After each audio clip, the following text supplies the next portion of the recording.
টাকা দিয়া খোটা দিল না, মনেও কষ্ট দিল না, তাদের জন্য পুরস্কারটা কি শুনুন।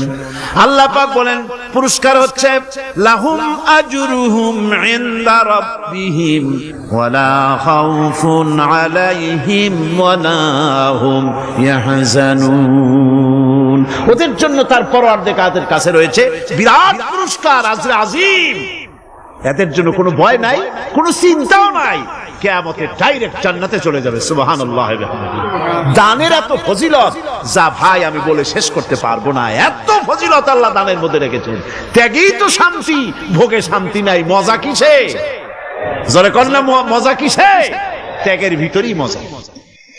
আল্লাহ পাক বলছেন ইয়া আইয়ুহাল্লাযীনা আমানু আনফিকু মিন তাইয়্যিবাতি মা কাসাবতুম ওয়া মিম্মা আখরাজনা লাকুম মিনাল আরদ।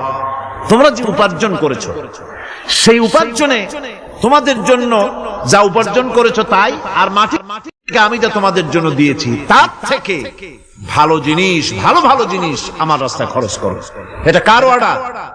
আল্লাহর অর্ডার। খরচ করবেন কি? আল্লাহ পাক বলছেন ওয়ায়াসআলুনাকা মাযা ইউনফিকুনা কুলিল আফওয়া। নবী আপনাকে প্রশ্ন করা হয় কি খরচ করব, আপনি বলুন প্রয়োজনের অতিরিক্ত জিনিস যেটা আছে সেটাই আল্লাহর জন্য খরচ করে দাও। তোমার প্রয়োজন যখন মিটে গেছে, ব্যাংকের মধ্যে অসংখ্য টাকা জমা রাখা খালি গুনতেছে বসে বসে, তা না করে অভাবগ্রস্ত মানুষদের প্রয়োজন মিটাও। খরচ করার ভিতরে আর খরচ না করার ভিতরে ভারসাম্য রক্ষা করতে হবে। ওয়ালা তাজআল ইয়াদাকা মাগলুলাতান ইলা উনুকিকা ওয়ালা তাবসুতহা কুল্লাল বাসত ফাতাকউদা মালুমান মাহসুরা। তোমাদের দানের হাত গুটায় একেবারে গলার সাথে বেঁধে রেখো না, আবার এমন বেশি ছেড়েও দিও না, কারণ এর ফলে তোমাকে অনুতপ্ত হওয়া লাগতে পারে, কার্পণ্যতাও না হয়, আর দ্বিতীয় জমের মতো দিয়ে সব ফতুরু না হয়ে যাও। দুটোর মধ্যে ব্যালেন্স হতে হবে। সাধারণ দান সাদকা কাদেরকে দিবেন, উপযুক্ত পাত্র কারা, তার একটা লিস্ট আল্লাহ দিচ্ছেন। وبالوالدين إحسانا وبذي القربى واليتامى والمساكين والجار ذي القربى। নিজের পিতামাতা, নিকট আত্মীয়, ইয়াতীম, মিসকিন এবং আত্মীয় প্রতিবেশী তাদেরকে দিবে। আমি কিন্তু এখন যাকাতের কথা বলছি না, মা বাপকে যাকাত দেওয়া যাবে না। এটা হচ্ছে দান, সহযোগিতা করা, ইহসান করা। এই ইহসান মা বাপকে, প্রতিবেশী আত্মীয় যারা, মিসকিন যারা, এতিম যারা, অনাত্মীয় প্রতিবেশী যারা, চলার সাথী, প্রবাসী এবং নিজের চাকর চাকরানি যা কিছু আছে, এই সকলকেই এই সাহায্য করতে হবে, একথা আল্লাহ বলে দিয়েছেন। এবং আমরা যে আয়াত আলোচনা করতেছি সে আয়াতের ভিতরেও এই ফেরেশতা আল্লাহ পাক বলে দিয়েছেন। আল্লাহ রাস্তায় যারা দান করবে তাদের সম্পর্কে আল্লাহ বলছেন এখন মাসালুল লাযীনা ইউনফিকুনা আমওয়ালাহুম ফি সাবিলিল্লাহি কামাসালি হাব্বা। আল্লাহর রাস্তায় খরচ করা এর দৃষ্টান্ত হলো একটা দানার মতো, যেই দানাটা থেকে ৭টা ডাল বেরিয়ে গেল। ফি কুল্লি সুমবালাতিন মিআতু হাব্বা, একটা দানা থেকে ৭টা ডাল বেরোলো, এক একটা ডালে ১০০ করে দানা হলো, সব মিলাইয়া ৭০০ দানা হয়ে গেল। ওয়াল্লাহু ইউদাইফু লিমান ইয়াশা ওয়াল্লাহু ওয়াসিউন আলীম। আল্লাহ পাক বলেন এই পৃথিবীতে একটা দানায় ৭০০ দানা যে আল্লাহ রাব্বুল আলামিন তোমার হাতে ধরায় দিলেন, সে আল্লাহ পাকের ব্যাংকে যদি টাকা জমা রাখো, আল্লাহর রাস্তায় যদি খরচ করো, ৭০০ গুণ বাড়াইয়া আল্লাহ তোমার হাতে ধরাইয়া দিবেন। আল্লাহু ইউদাইফু লিমান ইয়াশা, আর আল্লাহ ইচ্ছে করলে এর থেকেও বেশি তোমাকে দান করবেন। সুবহানাল্লাহ, কোন জোরে। আর এই দান করতে হবে মরার আগে। কোন সময় দেবেন কোন? আমার দেশে বহু মুসলমান আছে যারা বলে হুজুর আসি আপনাদের পিছনে, যা বলেন আসি, জীবন দিয়ে দেব। এরা খুব চালাক, জীবন দিতে চায়, মাল দিতে চায় না। আল্লাহ তো আগে জীবন চায় নাই। আল্লাহ আগে কি চেয়েছেন? কোন আল্লাহ আগে কি চেয়েছেন? আল্লাহ চেয়েছেন মাল। ওয়া তুজাহিদুনা ফি সাবিলিল্লাহি বিআমওয়ালিকুম ওয়া আনফুসিকুম। আল্লাহ পাক বলেন জিহাদ করো আমার রাস্তায় মাল দিয়ে আর জান দিয়ে। মাল দাও আগে, মাল না দিয়া যদি আগে মরে যাও মালটা তো থেকেই গেল। সুতরাং মাল আগে আমার রাস্তায় দাও। দেবা কখন? মরার আগে দাও।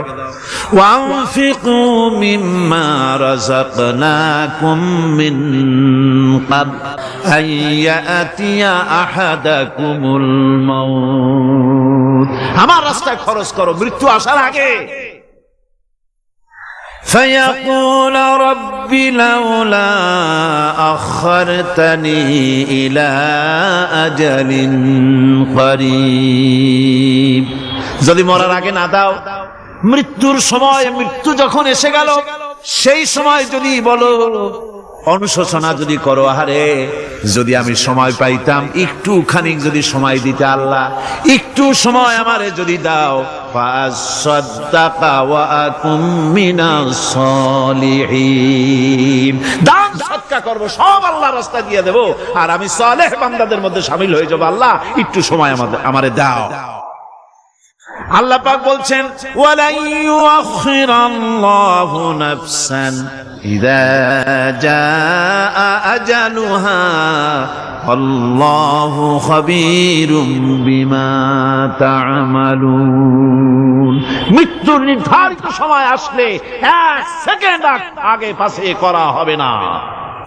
সুতরাং মৃত্যুর আগে খরচ করো। আপনি মনে করবেন যে আপনি মরে গেলে পরে আপনার ছেলে মেয়ে আপনার জন্য করবে, খরচ করবে। হ্যাঁ করবে ঠিক, মরার পরে কুলখানির পরে 40, তারপরে শেষ, এরপর আর করবে।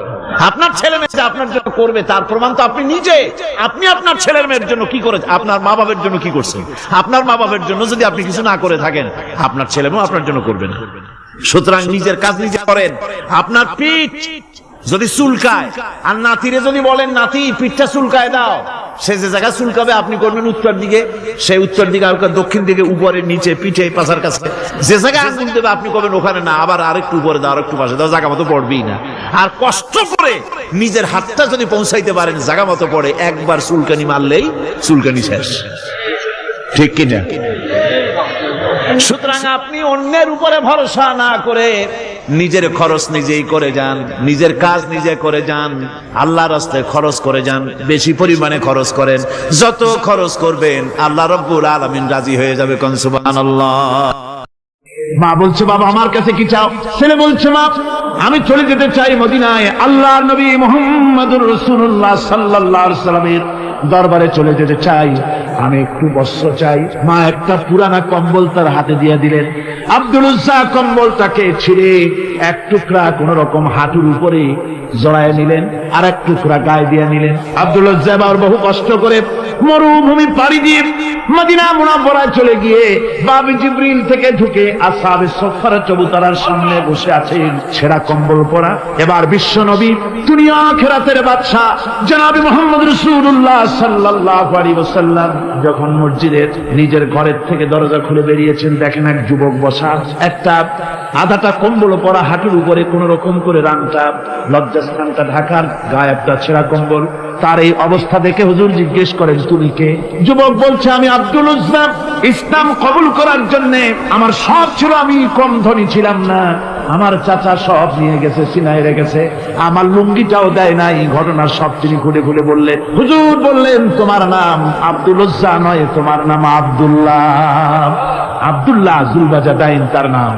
হযরত আব্দুল্লাহ জুলবাজাদাইনকে রাসূলুল্লাহ দিয়া দিলেন, আসহাবে সুফফাদের সাথে মিলাই দিলেন, এখানে থাকো, খাবার আসতে পরে খাবে। তাদের সব সময় খাবার থাকতো না, সাবে সোফায় তারা থাকতেন, যাদের ঘর নাই বাড়ি নাই, থাকার জায়গা নাই। ক্ষুধার জ্বালায় যখন তারা অতিষ্ঠ হয়ে যেতেন, নবীজি ঘরের থেকে তাহাজ্জুদের জন্য যখন বেরোতেন, ক্ষুধার্ত সাহাবীরা রাসূলের চেহারা দেখার সঙ্গে সঙ্গে ক্ষুধা নিবৃত হয়ে যেত। হযরত রাসূল পাক সাল্লাল্লাহু আলাইহি ওয়াসাল্লাম আব্দুল্লাহকে ওনাদের মধ্যে ভিড়াই দিলেন। আব্দুল্লাহ এবার কোরআন শরীফ পড়ে। কোরআন শরীফ পড়তে গিয়া চিল্লায় চিল্লায় তিনি পড়েন, আস্তে আস্তে পড়েন না। সাহাবীরা বিরক্ত হয়ে রাসূলের কাছে নালিশ করলেন যে বড় চিল্লায় কোরআন পড়ে, আমাদের নামাজেও ডিস্টার্ব হয়। হুজুর বলেন, সাহাবীরা কেউ আব্দুল্লাহর ব্যাপারে কোনো কথা বলবে না, তারে চিল্লাইতে দাও, যেহেতু ঈমানের জন্য তারে বড় মূল্য দিতে হয়েছে।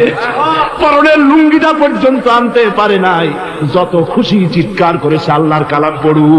তাবুকের যুদ্ধ, রাসূলুল্লাহ তাবুকের দিকে রওনা করেছেন, 30,000 সৈন্য নিয়ে রওনা করেছেন। ওই জিহাদে মানুষেরা প্রাণ ভরে রাসূলুল্লাহকে সাহায্য করেছেন। মেয়ে লোকেরা নাকের ফুল, কানের দুল, গলার হাল খুলে খুলে রাসূলের কদম মোবারকে দিয়ে দিয়েছে। ধনীরা টাকা পয়সা সব দিয়েছে। হযরত আবু বকর তো যা ছিল সব এনে দিয়েছে, কিছু ছিল না ঘরে। রাসূল রওনা করলেন।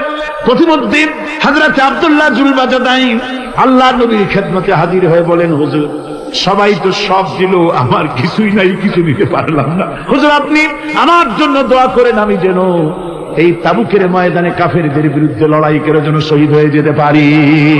মাল দিতে পারি নাই, কিন্তু আল্লাহর জন্য যেন আমার জীবনটা দিয়ে দিতে পারি।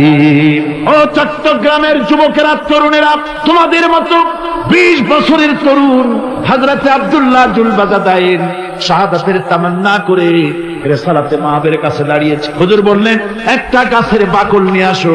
একজন একটা বাকল নিয়ে এলো। রাসূলুল্লাহ এই বাকলটা আব্দুল্লাহ জুলবাজাদাইনের হাতে লাগাই দিলেন। রাসূলুল্লাহ বললেন, আয় আল্লাহ, আমি আব্দুল্লাহর রক্ত কাফেরদের জন্য হারাম করে দিলাম।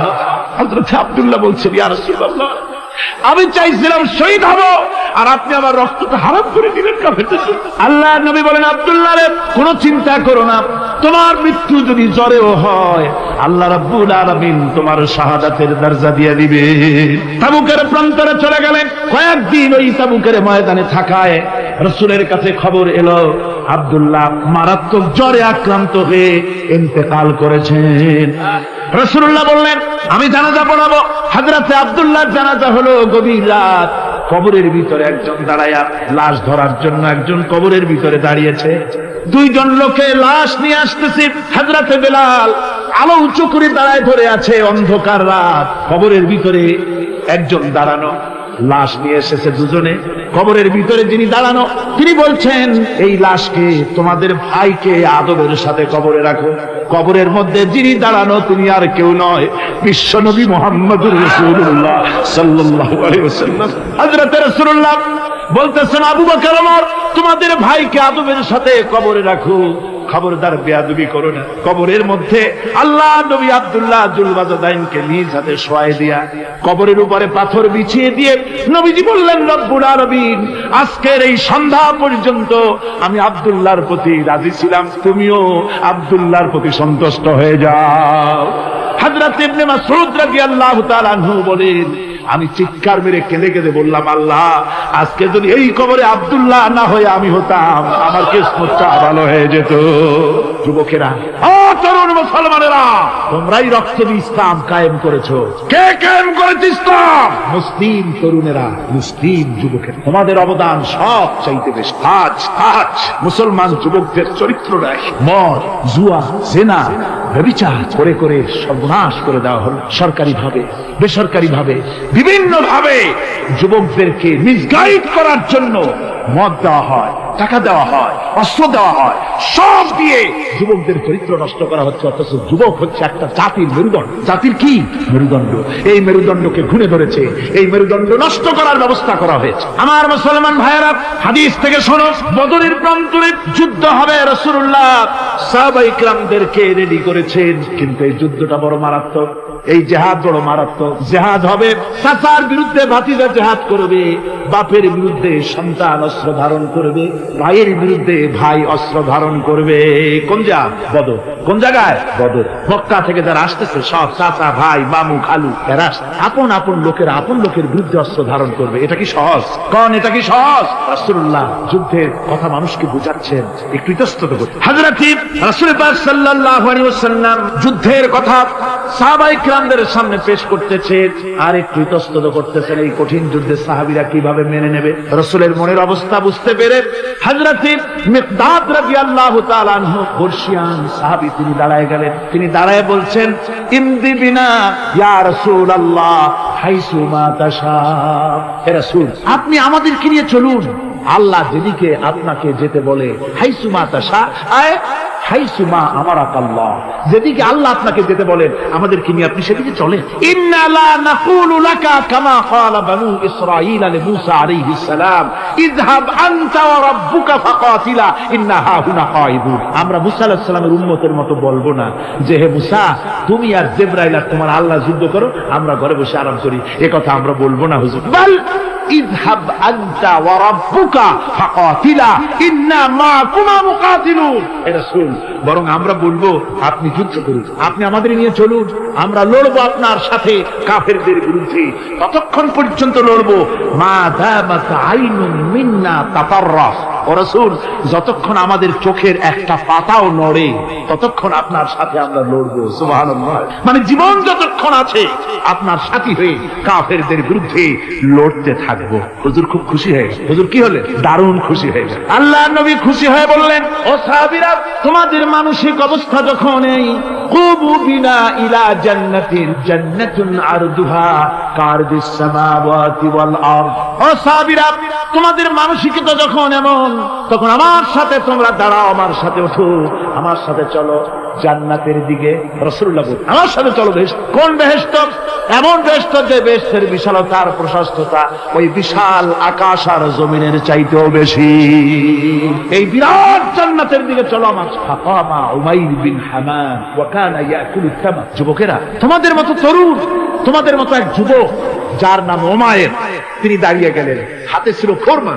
খোরমা খাচ্ছে, দেখেন বক্তৃতা হয়, মাঠে ওয়াজ নসিহত হয়, আর যুবকেরা দাঁড়ায় দাঁড়ায় বাদাম হয় না? ওই সাহাবী ওই সময় তো বাদাম টাদাম হয়তো পায় না, খোরমা খাচ্ছে, খোরমা চাবাচ্ছে, বিচি ফেলাই দিচ্ছে, আর এইভাবে খাচ্ছে আর হুজুরের কথা শুনে। হুজুরের কথা শুনে উমাইর বলছেন, বাহ বাহ, এটা কি আঞ্চলিক শব্দ? এর অর্থ হচ্ছে আয়মা আযমাহু ওয়া মা আহসানাহু। হে রাসূল, আপনি কত সুন্দর কথা বললেন, আপনি কি বিশাল কথা বলেছেন, কত বড় কথা বলেছেন। জিহাদ করলে জান দিলে এমন বেহেশত পাবো, জান্নাতুন আরদুহা কারদিস সামাওয়াতি ওয়াল আরদ, যে বেহেশতটা হবে ওই বিশাল আকাশের চাইতে এমন বেহেশত পাবো। ওয়াল্লাহি লাউ কুনতু হাইয়ান হাত্তা আকুলাহু ইন্নাহা লাহায়াতুন তাবি। আল্লাহর কসম, আমি যদি হাতের সবগুলি খোরমা খেতে যাই তাহলে তো অনেক সময় লাগবে, বেহেশতে যেতে দেরি হয়ে যাবে, অনেক দেরি হয়ে যাবে বেহেশতে যেতে। ফারামা বিহিন্না, হাতের সবগুলি খোরমা তিনি ফেলে দিন। ও যুবকেরা, হযরত ওমর তোমার মতো যুবক খোরমা খাওয়া সহ্য করলেন না আল্লাহর জান্নাতে যাওয়ার লোভে। জান্নাতে যেতে দেরি হয়ে যাবে, আল্লাহর সঙ্গে দিদার করতে দেরি হয়ে যাবে, এই মনে করে হাতের খোরমাগুলি ফালাই দিলেন, জিহাদের ময়দানে ঝাঁপায়ে পড়লেন। হাদিস শরীফে এসেছে, উমাইর জিহাদ করে বেশ কিছু কাফেরদেরকে নিহত করে নিজেও শহীদ হয়ে গেলেন। রাসূলুল্লাহ বদরের শাহাদাতের জানাজা করার সময় একজন সাহাবী বলে দিলেন, হুজুর, এই সেই উমাইর, আপনি যখন বেহেশতের কথা বলছিলেন, খোরমাগুলি খাওয়ার তর সহ্য হয় নাই বেহেশতে যাওয়ার জন্য, এই সেই উমাইর। আল্লাহর নবী উমাইরের কাছে দাঁড়ায় আঙ্গুল দিয়ে তার শরীরের দিকে দেখায় বললেন, ইন্নাকা মিন আহলিহা। ও যুবক, যেই বেহেশতের জন্য খোরমা খাওয়ার সময় তুমি পাও নাই, আমি নবী সাক্ষী দিচ্ছি তুমি অবশ্যই সেই বেহেশতের অধিবাসী, ওই বেহেশত তোমার জন্য। সুবহানাল্লাহ। আমার ভাইরা, কিয়ামতের দিন এই জান্নাত আল্লাহ রাব্বুল আলামিন দান করবেন ওই সব লোকদের জন্য যারা জান দিবে, মাল দিবে, রক্ত দিবে আল্লাহ দ্বীনের জন্য। কিসের জন্য? আল্লাহ দ্বীন কায়েমের জন্য। যারা জান মাল লক্ষ্য করে দেবে, জীবনকে উৎসর্গ করে দেবে, তাদের জন্য আল্লাহ পাক এই বিরাট নিয়ামত রেখেছে। তরুণদের বলতে চাই, যুবকদের বলতে চাই, আর বাতিলের পেছনে ঘুরো না, আর তোমার ওই সব নেতাদের পেছনে ঘুরো না যারা নিজেরাও নামাজ পড়ে না, তোমাকেও নামাজের কথা বলে। ওরা নিজেরা মিথ্যা কথা কয়, তোমরা টের পাও না? কি বলেন, টের পাওয়া যায় না? মারামারি করে নিজেরা আর বদনাম দেয় অপরের উপরে। চোখের সামনে যারা এরকম পারে, চোখের সামনে যারা এরকম পারে, তাহলে রাত দিন 24 ঘন্টা তাদের আমলটা কেমন? এদের পেছনে ঘুরে কোনো লাভ নাই। কোন লাভ আছে? হ্যাঁ, একটা লাভ আছে। সেই লাভটা হচ্ছে টাটকা কিছু সুখ পেতে পারে, কিছু মদের টাকা, কিছু হোটেলের টাকা, কিছু পরের মেয়ে নিয়ে ঘোরার টাকা, কিছু ভ্রমণের টাকা, কিছু অস্ত্রপাত, ত্রাস সৃষ্টি করা। আর ত্রাস সৃষ্টি করবা, কয়টা অস্ত্রের মালিক হইছো? যুবক, তরুণ, বিপদগামী তরুণদের বলবো, সরকার অননুমোদিত অস্ত্র যাদের কাছে আছে, শুনে রাখ, এই অস্ত্র কাউকে ক্ষমা করেন, এই অস্ত্র কাউকে ক্ষমা করেন। সাপ পোষার মতো, যে সাপ তুমি দুধ কলা দিয়ে পোষো, ওই সাপ তোমাকে আবার দংশন করবে। ওঝা মরে না মরে না, সাপ খেলা যারা দেখায় তারা মরে কিনা, ওই সাপেই তাকে কাটে। সুতরাং গভর্নমেন্ট অনুমোদিত অস্ত্র তোমার কাছে, পাইপ গান, রিভলভার, স্টেন গান, এলএমজি, আদমজি, কত রকমের অস্ত্রপাতি যুবকদের কাছে। ঘুম নাই, সারা রাত অস্ত্র থাকে কাছে, আর কি কি লাল পানি খাইয়া চোখ দুইটা থাকে, এত বড় দেখলেও ভয় করে, মাথায় ভাল্লুকের মতো। মানুষ মারো তোমরা, মানুষ মারো। আহা, যারে মারলা একটুখানি হিউম্যানি বিবেক দিয়ে চিন্তা করো। যাকে মেরেছ, ওই রাত্রে তার বাড়ির কাছে যাও, ওই রাত্রে গোপনে তার বাড়ির কাছে গিয়ে দেখো তার মা কিভাবে তার সন্তানের জন্য কাঁদতেছে, মায়ের কোলটা খালি হয়েছে বলে কিভাবে কাঁদতেছে, তার বাবা কিভাবে কাঁদতেছে, তার বউ থাকলে কিভাবে ছটফট করতেছে, তার কলিজার টুকরা সন্তান থাকলে কিভাবে আব্বা আব্বা বলে কাঁদতেছে। যারে গুলি করে মেরেছো, একবার বাড়ির কাছে গিয়ে কান পাচা শোনো। মনে রাখো যুবক, সন্ত্রাসীরা, শুনে রাখো, অস্ত্র দিয়া মানুষকে যারা মেরেছো, আল্লাহর কসম করে বলি, যেভাবে মেরেছো ওইভাবে তোমাকেও নিহত হতে হবে, কোনো সন্দেহ নাই। বাড়িতে গিয়ে ডায়েরিতে লিখে রাখো আমার কথা। থামুন, বাড়িতে গিয়ে ডায়েরিতে লিখে রাখো, ডায়েরিতে লিখে রাখো। যদি তুমি কাউকে হত্যা করে তার বউকে যদি বিধবা বানায়, তোমার বউ বিধবা হবেই। তুমি যদি কারো ছেলেকে এতিম বানায় থাকো, তোমার ছেলেকে আল্লাহ এতিম বানায় রাস্তায় ভিক্ষা করায় ছাড়ে। তুমি যদি কারো বাপকে মাকে কাঁদায় থাকো, আল্লাহ রাব্বুল আলামিন তোমার মা বাপকে কাঁদাবে। তুমি যদি বেয়নটের খোঁচা দিয়া, ড্যাগারের খোঁচা দিয়া একটা মানুষকে যদি বুক ফেরে থাকো, তোমার বুকটা ঝাঁঝরা করে দেওয়ার মতো অস্ত্র আল্লাহ তৈরি করে রেখেছে। বিশ্বাস করো, বিশ্বাস করো। অননুমোদিত অস্ত্র থানায় জমা দিয়ে দাও, মসজিদে ঢোকো, নামাজ পড়ো, চরিত্রবান হয়ে যাও। তোমাদের প্রতি আমার উদাত্ত দাওয়াত, আমার বুক ভরা দরদ। তোমাদের বিরুদ্ধে আমাদের কোনো বিদ্বেষ নাই, হিংসা নাই, আছে কলিজা বড় ধরদ। দেখতে পাচ্ছি জাহান্নামের দিকে যাচ্ছে। এই পথটা কোন দিকের পথ? যারা বলেন কোথার পথ? ওই নেতাদের পিছনে আর চলো না, তওবা করো। ওই নেতাদের পিছনে আর যাবে না যারা তোমাদেরকে টাকা দেয় আর অস্ত্র দেয়, যারা তোমাদেরকে মদ দেয় আর নারী দেয়, ওদের পিছনে আর চলবে না। ওয়াদা করো। যুবকরা কি পারবে ওয়াদা করতে? ওই সব নেতাদের পিছনে জীবনে আর যাবে না, ওয়াদা করতে পারো? হাত উঁচু করে দেখাও যুবকেরা।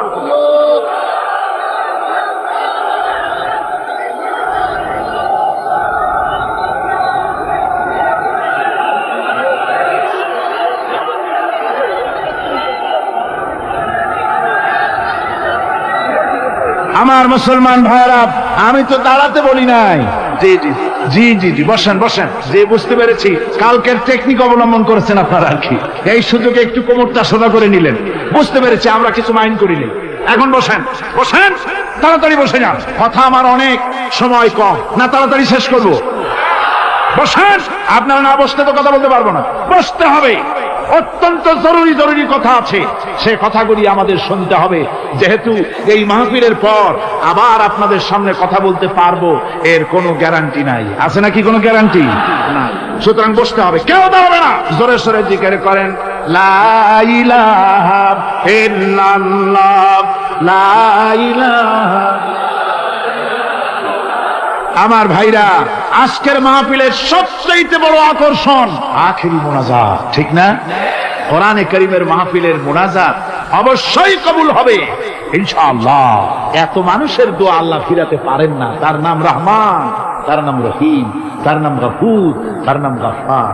বান্দার দোয়া কবুল করাই তো তার কাজ। সুতরাং নড়াচড়া আদৌ করবেন না, যার যার জায়গায় বসে না বসলে আপনারা যদি হাঁটেন, মাঝে মধ্যে দাঁড়ান, এটা খুবই বিরক্তির উদ্রেক করবে। ভাইয়েরা, আমি সকলকে সেজন্য বলতে চাই যে আমরা আল্লাহ দ্বীন প্রতিষ্ঠার জন্য এই জিহাদের কথা যে আল্লাহ বলছেন, এই জিহাদের জন্য আমরা জান মাল সব কিছুকে উৎসর্গ করতে চাই। আল্লাহ যেন কবুল করেন, সবাই বলেন আমিন। আনন্দ, আরাম আর বিলাসিতায় আমরা আমাদের জীবনকে ভাসায় দিয়ে, যার কারণে আমাদের জিল্লত। এ মুসলমানদের উরুজ, এ মুসলমানদের তারাক্কি কিভাবে আসছে শুনুন বিশ্ব কবির ভাষা। বিশ্ব কবি আল্লামা ইকবাল রহমতুল্লাহ আলাইহি বলেছেন, আ তুঝে বাতাও তকদীরে উমম क्या है, आ तुझे बताओ तकदीरे उमम क्या है, शमशेर उसना अव्वल ताऊस और बाबाखीर। এসো আমি তোমাকে এই জাতির উন্নতির কথা শোনাই। এই জাতির উন্নতি তখন হয় যখন এক হাতে থাকে কোরআন আর এক হাতে থাকে তরবারি, তখন হয় জাতির উন্নতি। আর এই জাতি যখন কোরআন আর তরবারি ছেড়ে দিয়ে যখন তানপুরা, বেহালা, সারিন্দা, নারিন্দা, গিটার, ফিটার, সারেগামা, পাদানিসার পেছনে যখন লাগে, কপাল তখনই পড়ে। কপাল পড়ে কখন? তখনই পড়ে। আজ আমাদের টেলিভিশন, আমাদের রেডিও, আমাদের সংস্কৃতি সব সারেগামার সংস্কৃতি। কিসের সংস্কৃতি?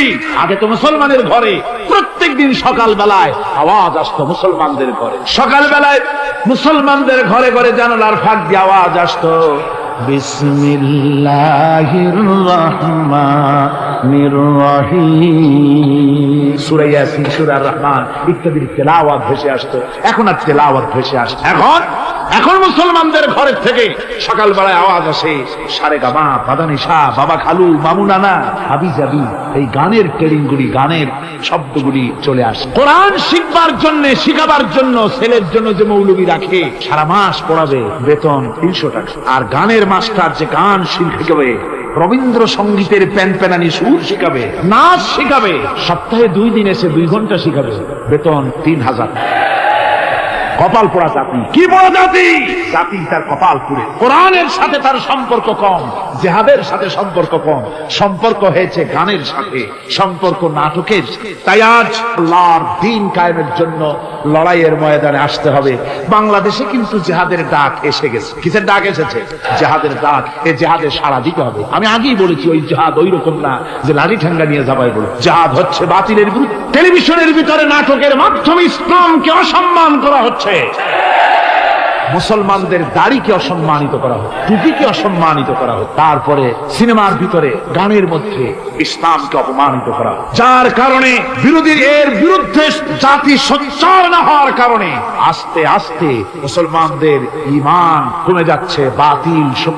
বাতিল শক্তিশালী হয়ে আক্রমণ করছে। আপনারা বলেন, ভারতের কি ক্ষমতা মসজিদ ভেঙে দেয়? এই পৃথিবী কি মুসলমান কম? জোরে বলেন, মুসলমান কম? তাহলে ভারতের বাবরি মসজিদ তারা ভাঙলো কি করে? সাহস পেল কোথা? সাহস পেয়েছে আমরা আমাদের ঐক্য বিনষ্ট করি, আমাদের ঐক্য ভেঙে ফেলেছি। আমরা একজন আর একজনকে গালি দেই, মুসলমান না বলে গালি দেওয়া হয়। পরস্পরের মহব্বত নাই, স্বীকৃতি নাই, শ্রদ্ধা নাই, ঐক্যবদ্ধভাবে আমরা নাই। আমরা আমাদের চরিত্র নাই, চরিত্র নষ্ট করেছি। ফলে তারা বুঝতে পেরেছে এই মুসলমান সেই মুসলমান নয় যারা জীবনের চাইতে মৃত্যুকে বেশি ভালোবাসতো, যাদের চরিত্র ছিল উন্নত। এরা সেই জাতিরা, এরা মিথ্যা কথা বলে, এরা জুয়া খেলে, এরা মদ খায়, এরা জেনা করে, এরা বদমাশি করে। এদের সেই চরিত্র নাই যেই চরিত্রের বলে আমাদের অপকর্মের মোকাবেলা করতে পারে। এই বিশ্বাস নিয়ে তারা তা বাবরি মসজিদের উপরে হামলা করে। বাবরি মসজিদ ভাঙলো।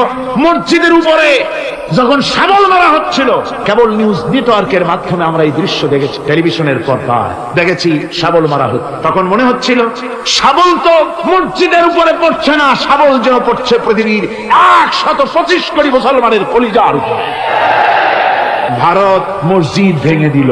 এরপরে এই মসজিদ ভাঙলো বিজেপি, শিবসেনা সহযোগিতা করলো ভারতের প্রধানমন্ত্রী নরপশুরাও। এই পৃথিবীর বর্তমান পৃথিবীর নিকৃষ্ট মানব সন্তান, জঘন্য শয়তান নরপশু। ওইটা নরসীমা নয়, ভারতের প্রধানমন্ত্রী মানুষ না, এটা একটি শয়তান। জোরে বলেন, এটা কি? পৃথিবীর ইতিহাসকে কলঙ্কিত করেছে। আজ পর্যন্ত পৃথিবীতে কোথাও মসজিদ ভাঙা হয়েছে কোন ইতিহাস। আর ভারতের বেয়াদব সরকার বাংলাদেশে যখন সংসদে ভারতীয় এজেন্টদের প্রতিবাদের মোকাবেলায় যখন ভারতের এই কাজের নিন্দা জানানো হলো, ভারতের বেয়াদব সরকার তখন বলছে বাংলাদেশের গতিবিধির উপরে আমরা কড়া নজর রাখছি। বেটা বেয়াদব, বাংলাদেশ কি তোমার ভুটান না সিকিম? বাংলাদেশের উপরে কড়া নজর রাখার অধিকার তোমার নাই। এই পৃথিবীতে বাংলাদেশের সবচাইতে বড় দুশ্মন ভারত। সবচাইতে বড় দুশ্মন কে?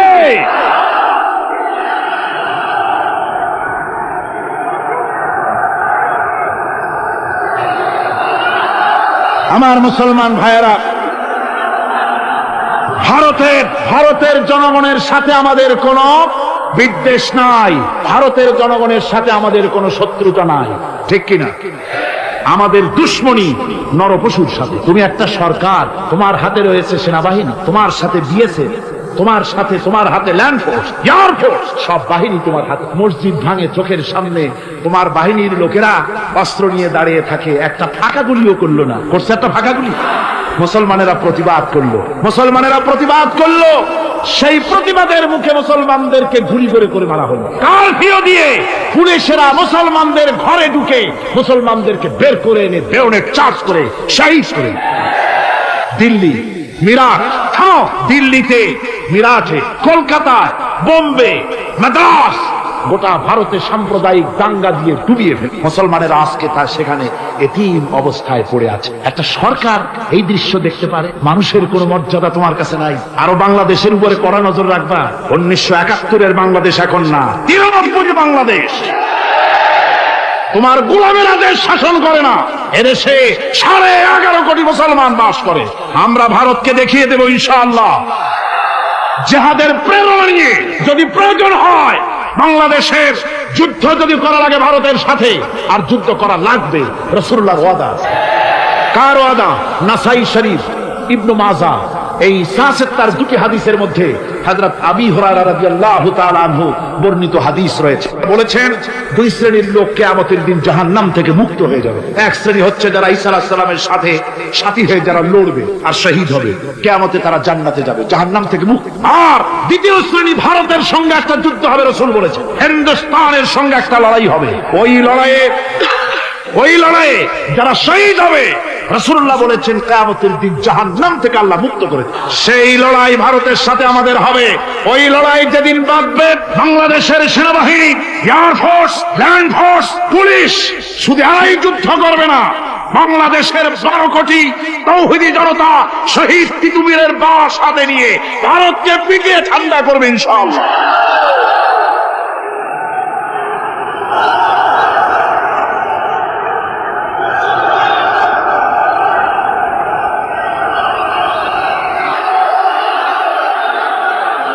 আমার দেশে ভারতের মসজিদ ভাঙার প্রতিবাদে আমাদের দেশে একটা হিন্দুও মরে নাই, কথা ঠিক কিনা কন?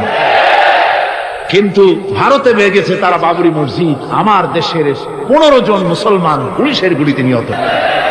আমার দেশে হিন্দু মরে নাই। তোমরা আমার দেশে, সেখানে আমার মুসলমান মেরে। হযরত আব্দুল্লাহ বিন ওমর রাদিয়াল্লাহু তাআলা আনহু বলছেন যে আমি রাসূলের সঙ্গে কাবা শরীফ তাওয়াফ করতেছিলাম। আমি বলতে শুনলাম রাসূল বলছেন, হে কাবা, তোমার কত মর্যাদা, তোমার কত সম্মান, তুমি কত মহান, তোমার কত ইজ্জত। তবে কাবা, শুনে রেখো, আল্লাহ রাব্বুল আলামিনের একটা মুমিন বান্দার যে মর্যাদা, তোমার মর্যাদা যত হোক একটা মুমিনের চাইতে নিশ্চয়ই বেশি নয়। তোমরা মসজিদ ভেঙেছো আর আল্লাহর মুমিন বান্দাদেরকে ভেঙেছো। ভারত সরকার, শুনে রাখো, মসজিদ ভাঙো নাই, তকদির ভেঙেছো। মসজিদ যেভাবে মসজিদের ইটগুলি টুকরা টুকরা হয়েছে, গোটা ভারত আজ হোক কাল হোক মসজিদের ইটের মতোই টুকরা টুকরা হয়ে যাবেই যাবে। তবে আমার দেশের মুসলমানদেরকে মনে রাখতে হবে, আমরা প্রতিশোধের নীতিতে বিশ্বাস করি না। ভারতের বাবরি মসজিদ ভাঙার ব্যাপারে বাংলাদেশের কোন হিন্দু দায়ী নয়, কথা বুঝতে পেরেছি? আমরা একজনের অপরাধের শাস্তি আর একজনকে দেই না। বাংলাদেশের কোন হিন্দু ওই ঘটনার জন্য দায়ী নয়। আমাদের দেশে মন্দির 2-4টা ভেঙেছে, আমরা খবর, এই মন্দিরগুলি মুসলমানেরা ভাঙে। এই মন্দিরগুলি ভারতের এজেন্টদের উস্কানিতে হিন্দুরা নিজেরা ভেঙে, মুসলমানেরা ভাঙে। ভারতীয় দালালেরা বাংলাদেশের সারা পৃথিবীতে সাম্প্রদায়িক সম্প্রীতির ভাব মুক্তিকে ক্ষুণ্ণ করার জন্য এই কাজ তারা করেছে। নরসিংদীতে, আর মিয়া থামো না, নরসিংদীতে সেখানে দেখা গেছে গভীর রাত্রে কাপড়ের দোকানদার হিন্দু ঘরের সমস্ত কাপড় চোপড় সরাইয়া নিজের দোকানে আগুন দিতে গিয়েছে, পুলিশ তখন তার ভারতের পা চাটা গোলামেরা হিন্দুদের দিয়ে এই কাজগুলি করাইছে। কোন মুসলমান মন্দির ভাঙে নাই। বাংলাদেশ গোটা বিশ্বের বুকে সাম্প্রদায়িক সম্প্রীতির সহস্র বছরের উজ্জ্বল দৃষ্টান্ত, আলহামদুলিল্লাহ। তার কারণ হচ্ছে আল্লাহর নবী বলেছেন সংখ্যালঘু মুসলিম এলাকায়, সংখ্যাগরিষ্ঠ মুসলিম এলাকায় সংখ্যালঘু অমুসলিম যারা, তারা হতেছে পবিত্র আমানত। ওই আমানতের কেউ যদি খেয়ানত করে, অর্থাৎ অমুসলিমদের উপরে যদি কেউ অত্যাচার করে, তাহলে আমি নবী মুহাম্মদুর রাসূলুল্লাহ সাল্লাল্লাহু আলাইহি ওয়াসাল্লাম কিয়ামতের দিন আল্লাহর দরবারে মুসলমানদের বিরুদ্ধে মামলা দায়ের করব। এই জন্য আমরা সবচাইতে পরধর্ম সহিষ্ণু জাত। আমার ভাইয়েরা ভালো করে মনে রাখুন, ভারতের বাবরি মসজিদ সহ এখন তারা আর অন্যান্য মসজিদও ভাঙবার প্ল্যান নিয়েছে, ভাঙতে তাজমহলকেও তারা ভাঙে, অন্যান্য মসজিদও ভাঙবার পরিকল্পনা নেই। ওরা যদি মসজিদ একটা ভাঙতে আল্লাহ না করুন সবগুলিও যদি ভাঙে, বাংলাদেশের একটা মন্দিরকে আমরা ভাঙতে দেব না। এর নাম ইসলাম। এর নাম কি?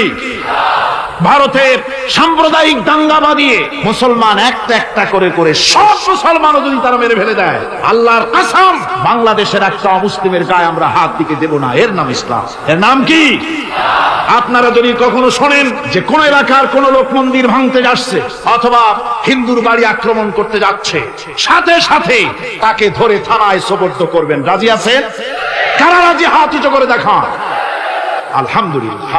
এই সাম্প্রদায়িক সম্প্রীতি বাংলাদেশে অতীতে ছিল, এখনো থাকবে ইনশাআল্লাহ, ভবিষ্যতেও থাকবে ইনশাআল্লাহ। বলেন ইনশাআল্লাহ। আমাদের শত্রু, আমি বারবার বলছি, হিন্দুরা শত্রু নয়, শত্রু হচ্ছে ভারতীয় এজেন্ট যারা, ভারতের দালাল যারা, ওরা আমাদের, ঠিক কিনা? তারা বাংলাদেশের স্বপ্ন এখানে বসে দেখে, পত্র পত্রিকার মাধ্যমে, টিভির মাধ্যমে হাজারো প্রচেষ্টা তারা চালিয়ে যাচ্ছে ইসলামের বিরুদ্ধে। সুতরাং ইসলামকে জমিনে টিকিয়ে রাখার জন্য চাই সংগ্রাম। তাই আল্লাহ রাব্বুল আলামিন বলেছেন, ওয়াতুজাহিদুনা ফি সাবিলিল্লাহি বিআমওয়ালিকুম ওয়া আনফুসিকুম যালিকুম খায়রুল লাকুম ইন কুনতুম তা'লামুন। আল্লাহ পাক বলেন, আমার রাস্তায় জিহাদ করো, জান দাও, মাল দাও, জান দাও, জিহাদ করো, এটাই হলো উত্তম কাজ। যদি তোমরা ইসলাম বুঝে থাকো, এটাই তোমাদের জন্য কল্যাণকর। আগে বলেছেন মালের কথা, পরে জানের কথা। আগে কোনটা? মাল, পরে জান।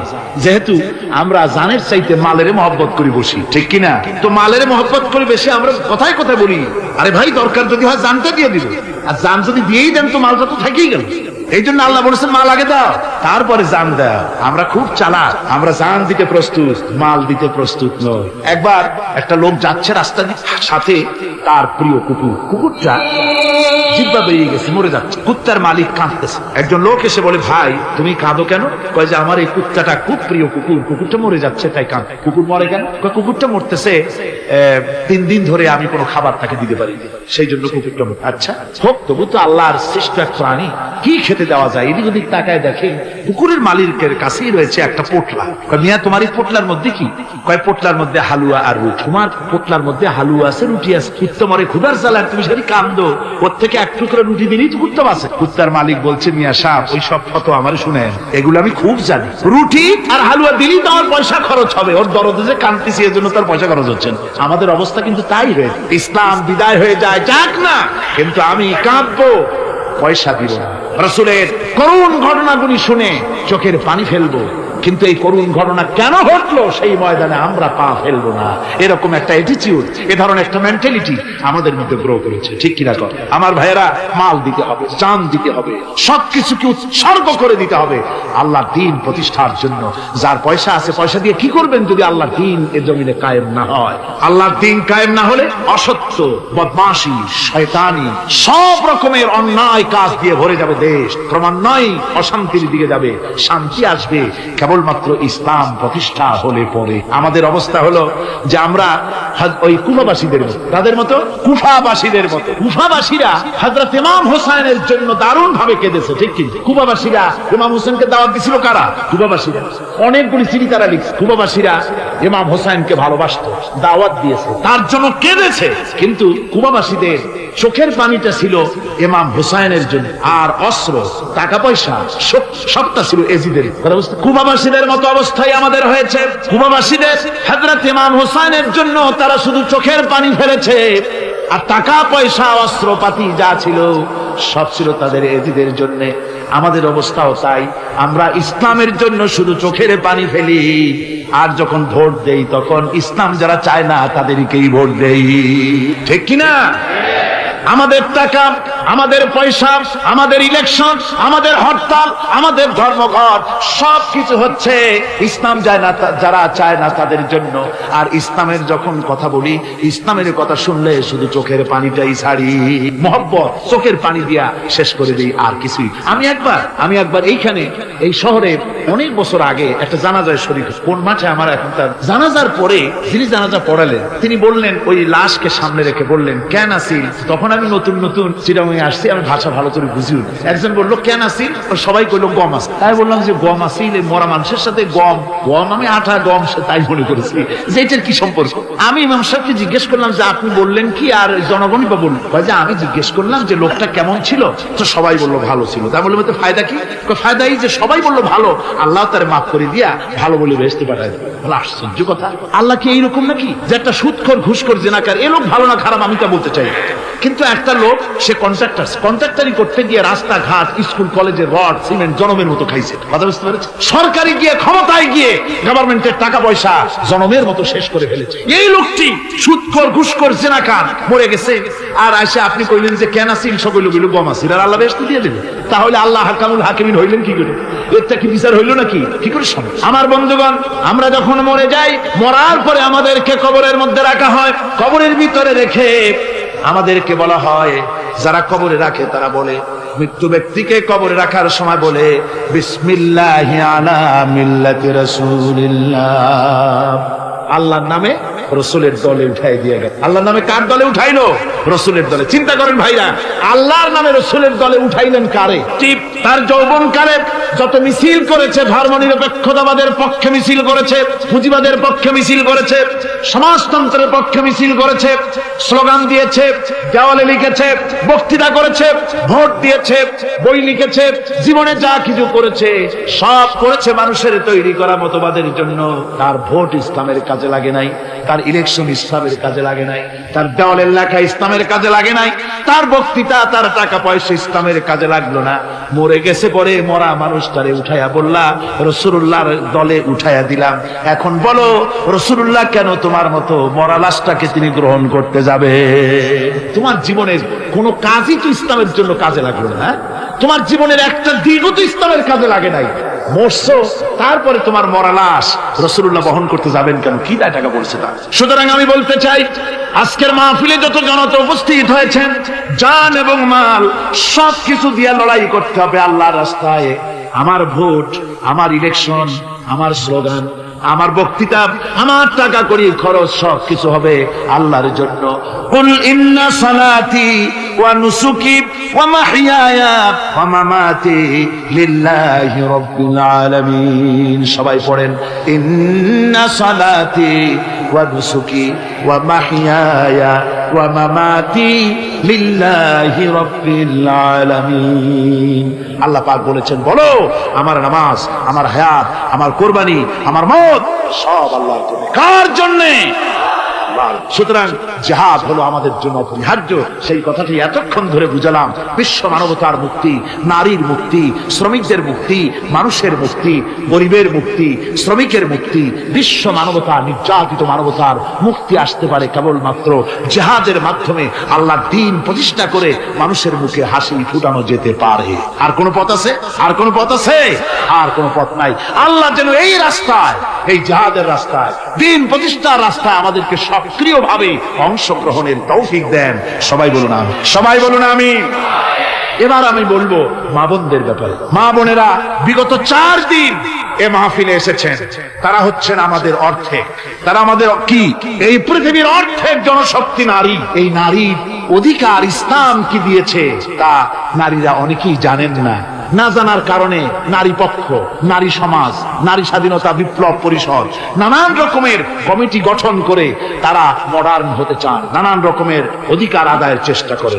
কিন্তু আমি বিশ্বাস করি আমার মা বোনেরা যদি জানতেন ইসলাম তাদেরকে কি অধিকার দিয়েছে, তাহলে রীতিমতো ইসলামকে পাওয়ার জন্য, ইসলাম যে অধিকার দিয়েছে সেই অধিকার লাভ করার জন্য তারা রীতিমতো বিপ্লব করতেন। কি করতেন? বিপ্লব। আল্লাহ রাব্বুল আলামিনের কাছে নারী আর পুরুষ বলে আলাদা কিছু নাই।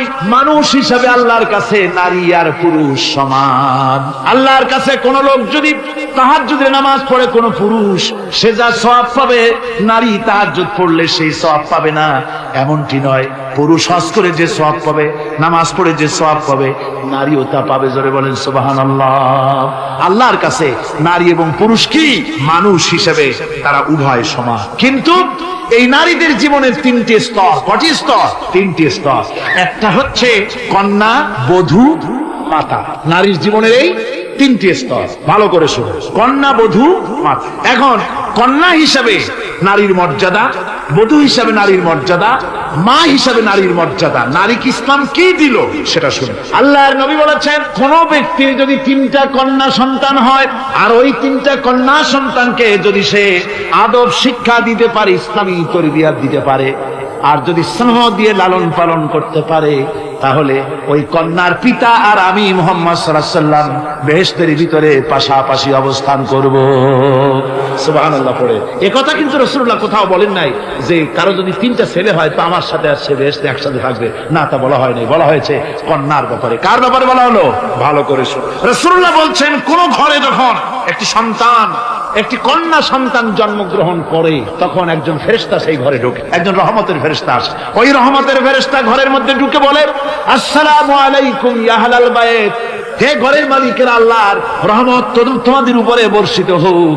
এই কথা বলে ওই ফেরেশতা ঘরের মধ্যে গিয়ে কন্যার মাথার উপরে হাত বুলায় আর বলতে থাকে, এই কন্যা সন্তানটি একটা দুর্বল শরীর থেকে বেরিয়ে এসেছে, এও একটা দুর্বল দেহ, একে যে লালন পালন করবে, দয়া দিবে, স্নেহ দিবে, আল্লাহ রাব্বুল আলামিনের সাহায্য কিয়ামত পর্যন্ত তার সাথে থাকবে। অথচ আমাদের দেশে দেখা যায় মেয়ে হলে অনেকের মুখ কালো হয়ে যায়। বন্ধুরা জিজ্ঞেস করে, মিয়া শুনছিলাম তোমার বউ নাকি বাচ্চা হবে, তা অনেক মাস হয়ে গেল, কোনো খবর টবর তো পাইলাম না। কয় যে ভাই, আশা করছিলাম যা তা হয় নাই, সেই জন্য টেলিফোনও করি নাই। কি হয়েছে? বলে একটা মেয়ে হয়ে। আছে না এরকম কপাল পোড়া? আছে কিনা কর? বারবার মেয়ে হয় বলে স্ত্রীকে তালাক দিয়েছে, এমন ঘটনাও বাংলাদেশে ঘটেছে। বোর যদি বারবার মেয়ে হয় তাহলে সেজন্য কি স্ত্রী দায়ী?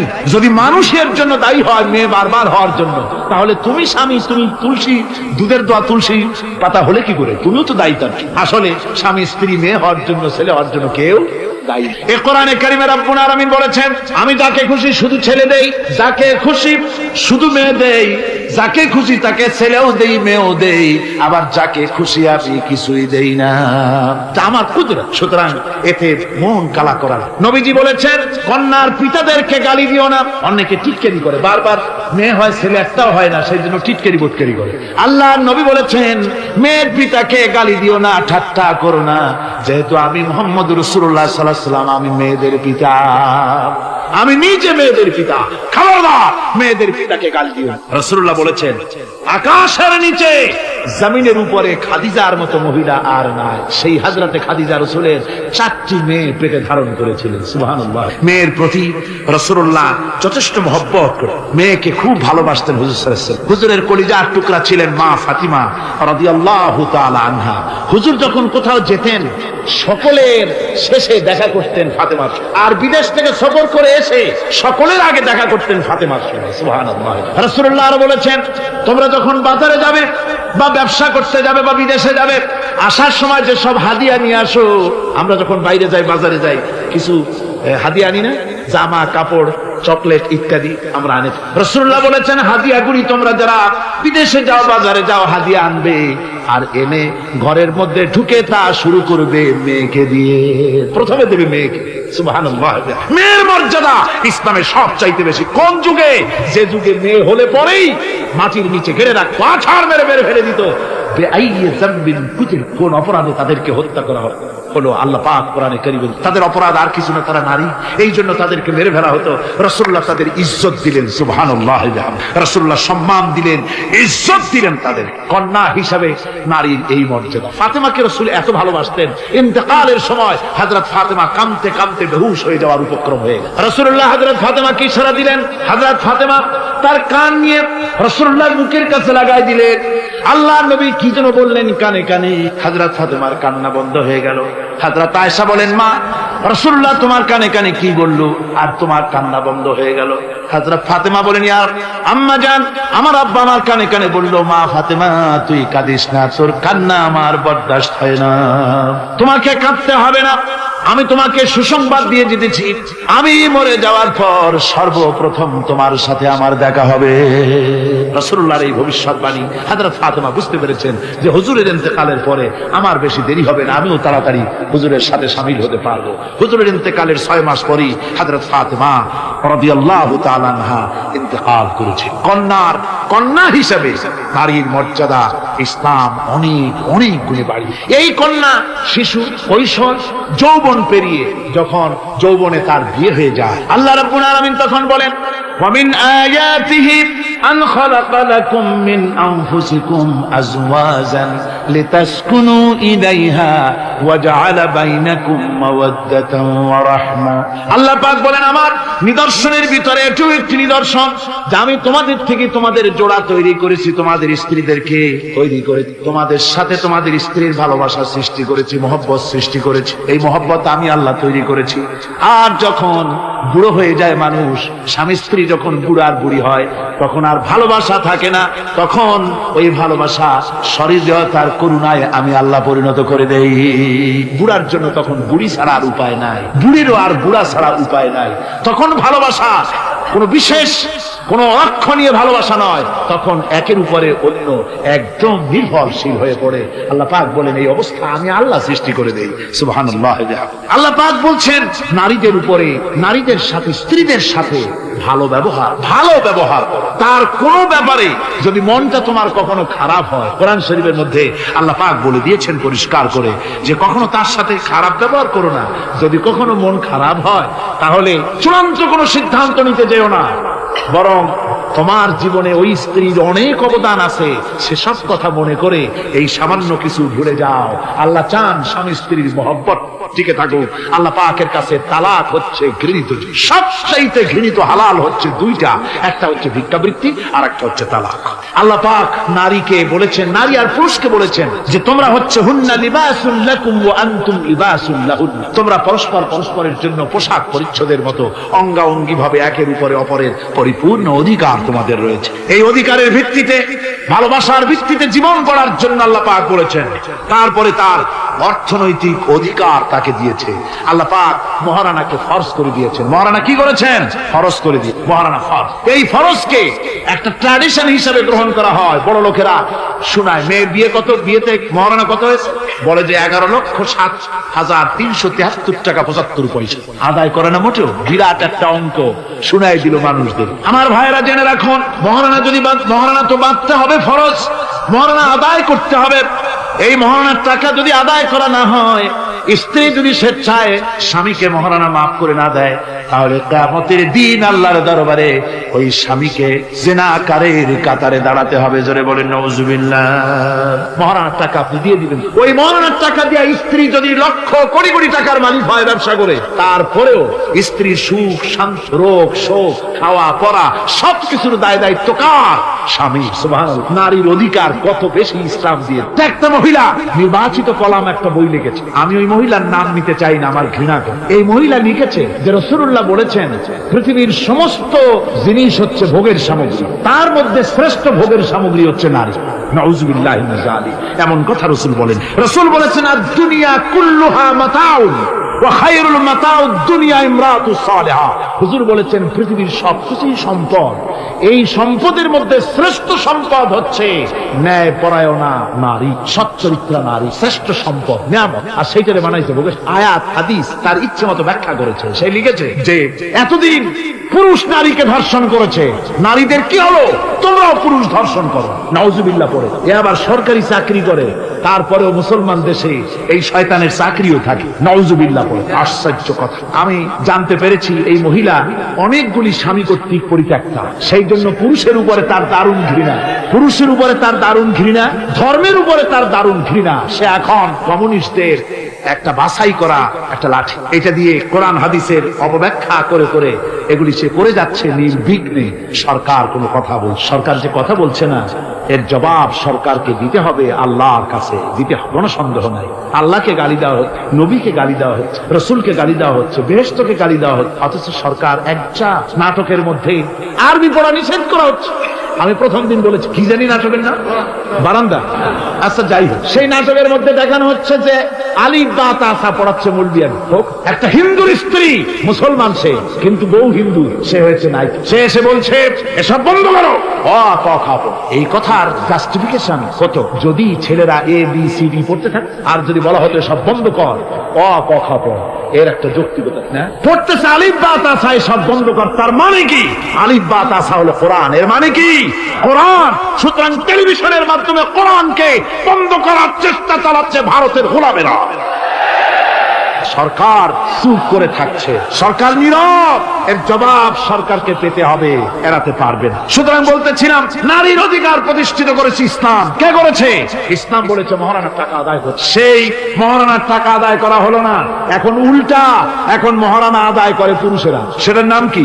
যৌতুক। কন্যা পক্ষের কাছের থেকে যৌতুক নামে কৌতুক করে। ছেলে যখন ম্যাট্রিক পাস করে তখন ছেলের পিতা এতটুকুন হাক, যখন বিএ পাস করে এত টাকা, যখন এমএ পাস করে ছেলের বাবা তখন হাঙ্গরের মতো এতটা হাক। যত টাকা খরচ হয়েছে মেয়ের বাপের কাছ থেকে কড়ায় গন্ডায় উসুল করে নেবে। তারপরে ছেলে আর মেয়ের বিবাহ ঘটায় দেয়, মাঝখানে ওরা কি করে? ঘটক।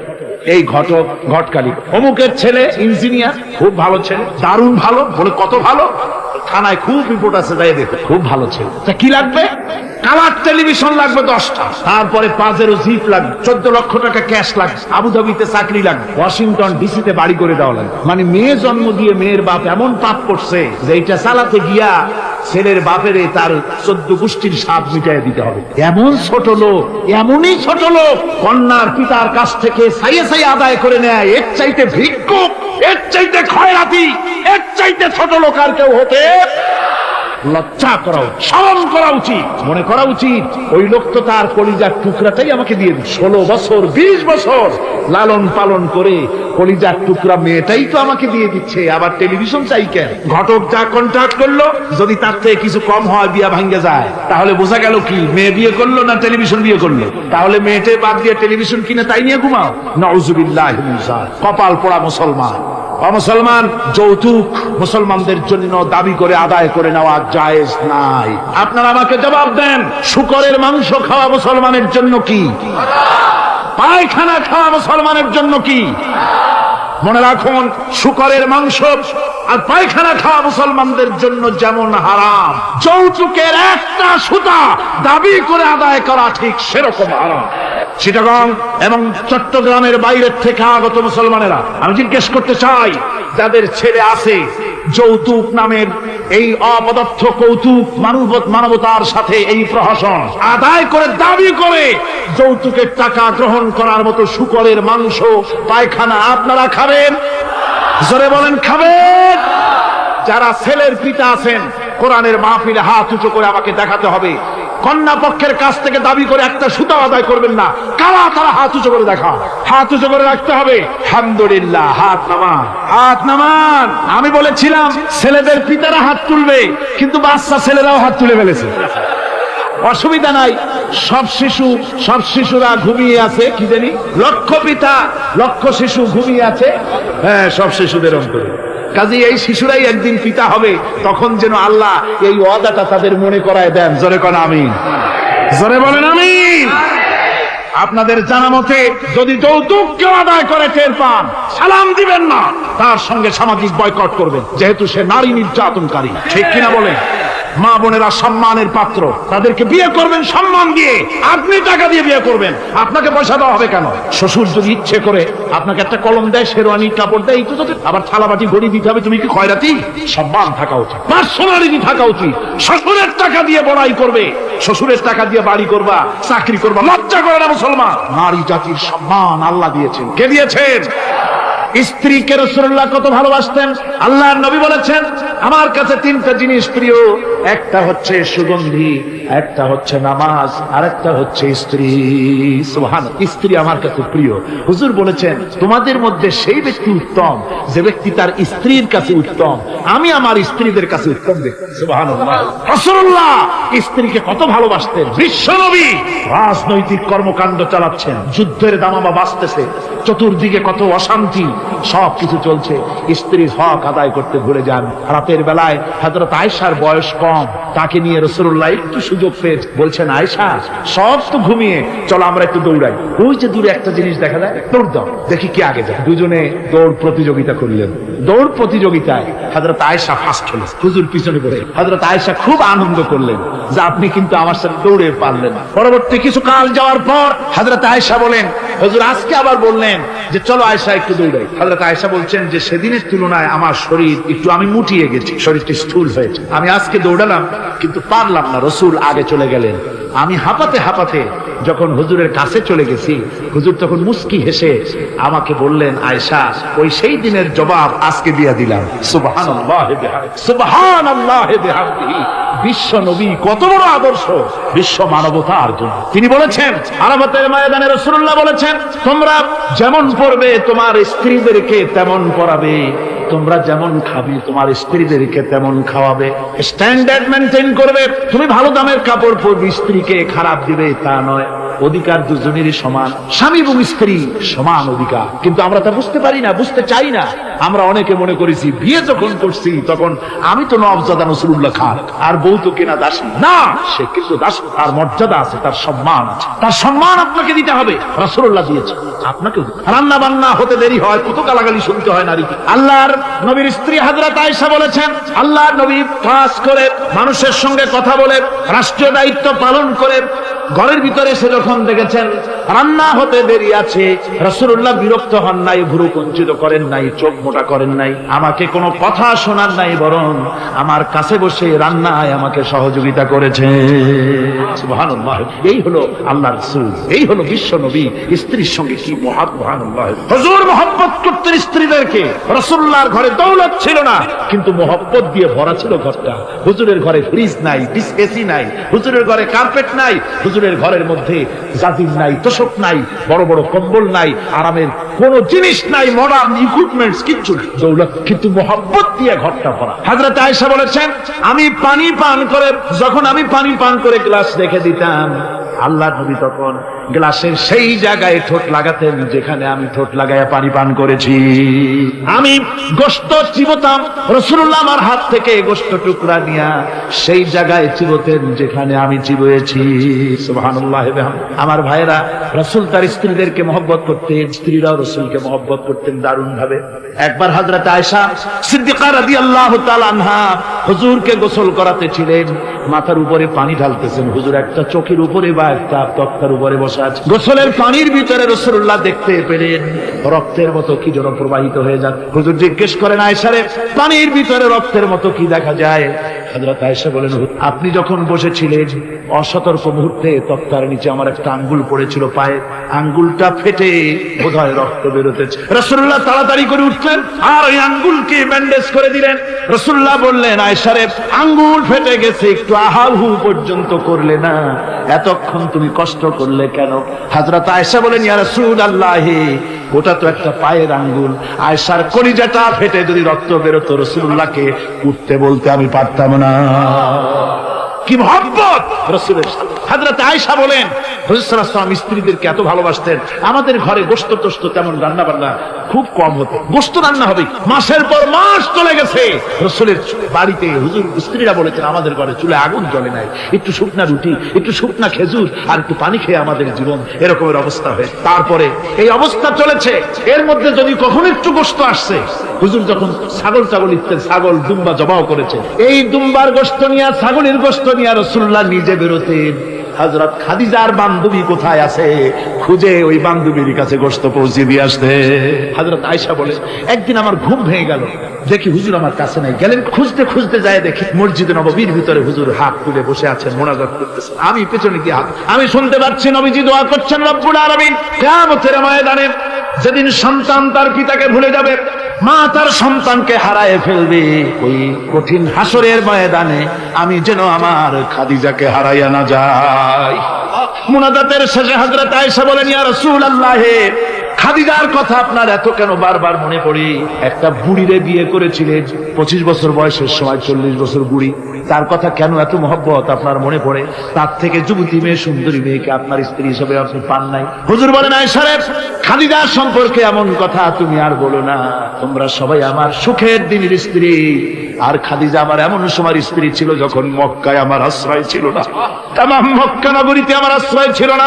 খাদিজার সঞ্চিত সমস্ত ধনরাশি ইসলাম কবুল করার পর দুহাতে খাদিজা বিতরণ করে দিয়েছে। হযরত আয়েশা বলেন হুজুর আমার গোস্তাকি মাফ করে দেন, আমি আর এরকম বলবো না, তবে খাদিজা সম্পর্কে আমার কিছু একটু শুনান। হুজুর বলেন আয়েশা রে শোনো, গভীর রাত, যত রাত হোক না কেন ইসলামের দাওয়াত দিয়ে দিয়ে গভীর রাত্রে আমি যখন বাসায় ফিরেছি, ঘরে এসেছি, দরজায় একটা মাত্র ডাক দিয়েছি, খাদিজা, অমনি দরজা খুলে গেল। আমি জিজ্ঞেস করেছি খাদিজা রে, যত রাত্রে আসলাম, যতবার আসলাম, একটা ডাকের বেশি লাগলো না, তুমি কি ঘুমাও না?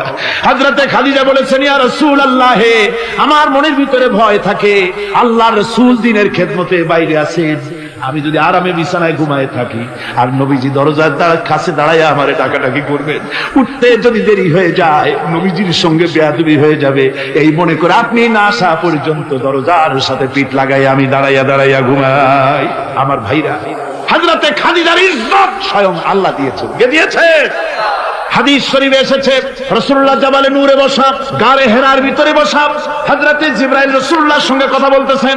একটু পরে হযরতে জিবরাইল বলেন ইয়া রাসূলুল্লাহ, আমি আর এখানে বসবো না, আমি এখন আমি দেখতে পাচ্ছি খাদিজা আসতেছে আপনার জন্য খাবার নিয়ে।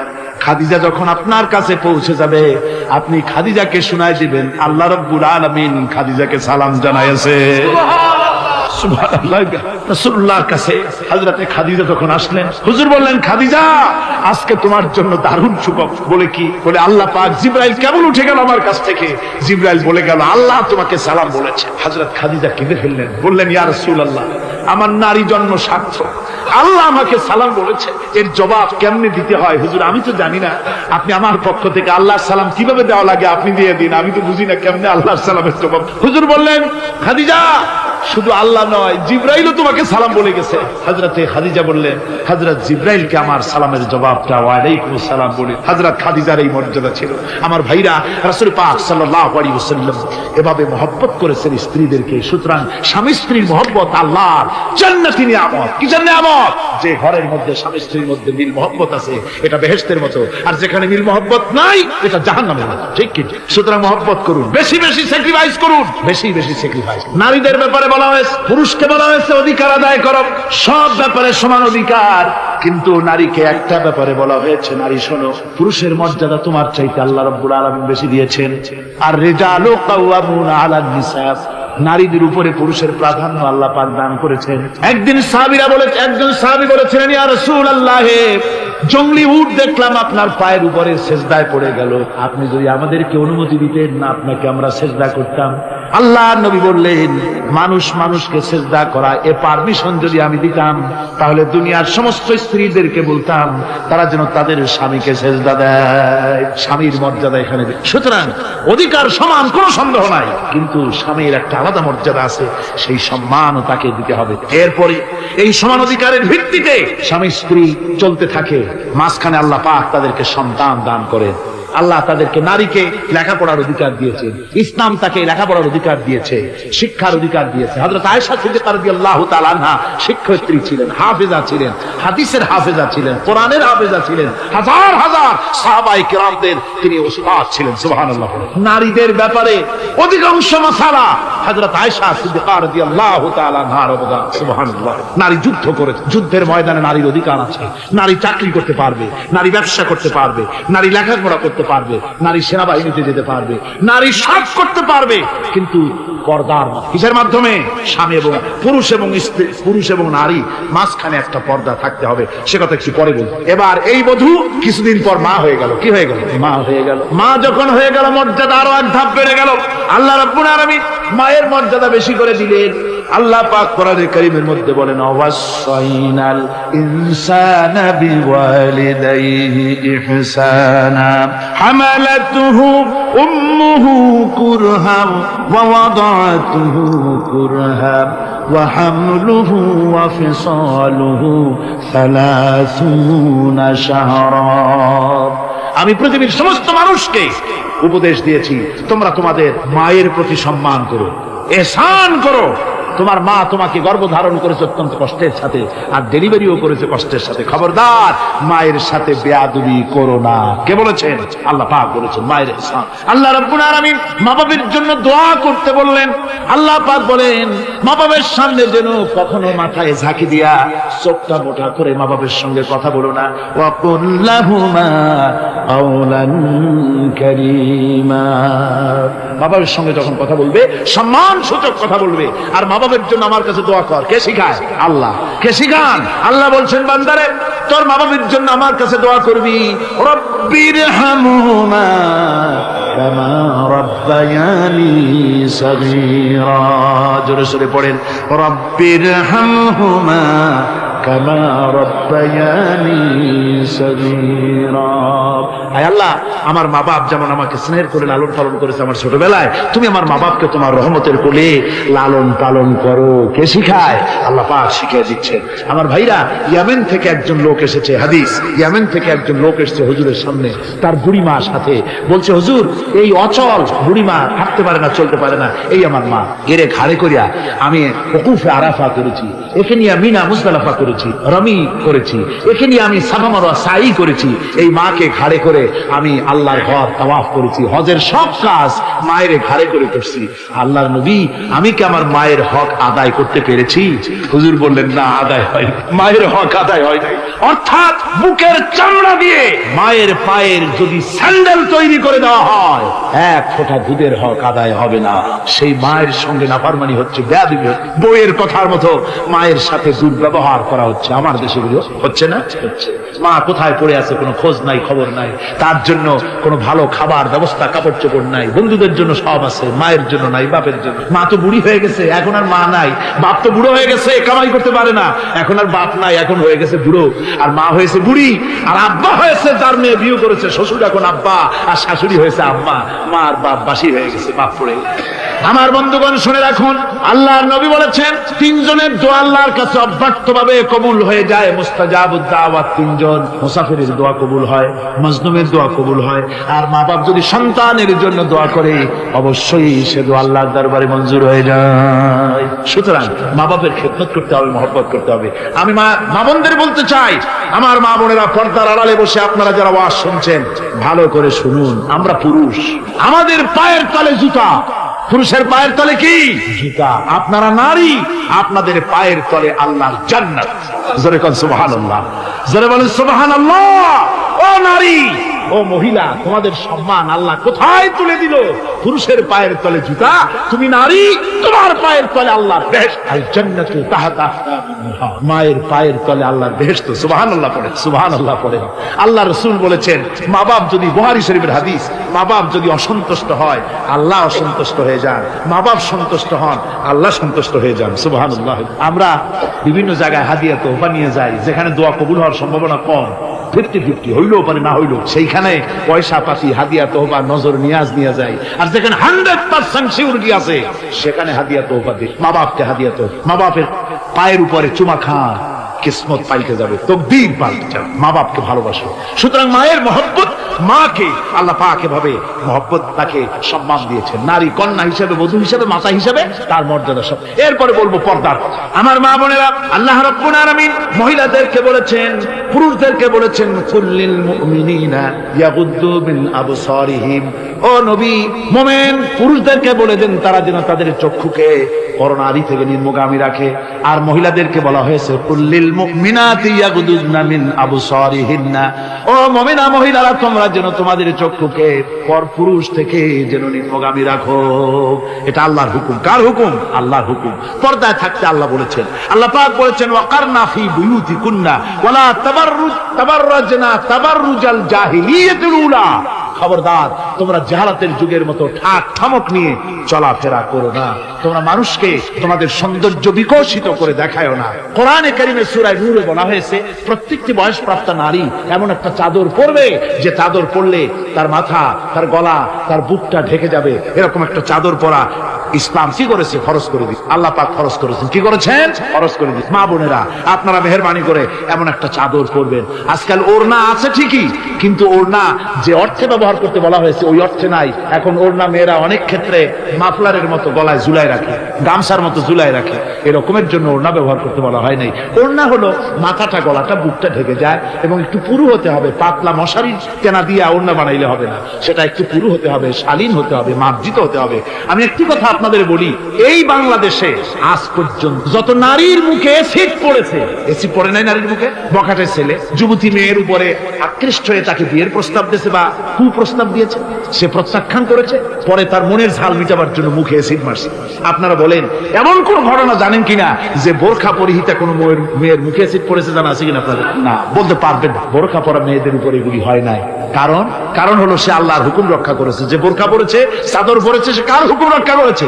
ওই মহিলা আল্লাহর হুকুম রক্ষা করেছে। এবার আল্লাহর দায়িত্ব হয়েছে তার শরীর, তার ইজ্জতকে হেফাজত করা। মেয়েরা যদি ঠোঁটে রং লাগায়া, মাথার চুল খোলা রেখে রাস্তায় ঘুরে, রিকশাওয়ালা পর্যন্ত ডাকে ভাবি সাহেব, দোকানে গেলে দোকানদার কয় আপা, আর যদি বোরখা পরা থাকে যে দেখে সেই কয় খালাম্মা, চাচি আম্মা, সম্মান করে কথা বলে। ঠিক কিনা? সুতরাং আমার মা বোনেরা, আপনাদের সম্মান আপনারা বজায় রাখুন, আপনার মেয়েদের মর্যাদা আপনারা বাড়ান। আপনারা হচ্ছেন হযরতে খাদিজার উত্তরসূরি, সুমাইয়ার উত্তরসূরি, হযরতে খাওলার উত্তরসূরি, হযরতে আয়েশার উত্তরসূরি। এই বাংলার জমিনে আপনাদেরকে জিহাদের ময়দানে আসতে হবে ইনশাআল্লাহ। সবাই বলেন ইনশাআল্লাহ। পুরুষের পাশাপাশি বাংলাদেশেও মহিলারা বোরখা পরিহিতা হয়ে আল্লাহর দ্বীন কায়েমের জন্য যদি প্রয়োজন হয়, হাজার হাজার মহিলা রাস্তায় মিছিলে বের হবে ইনশাআল্লাহ। সময় আসতে তরুণ, যুবক, মা বোন সবাইকে এই জিহাদে অংশগ্রহণ করতে হবে।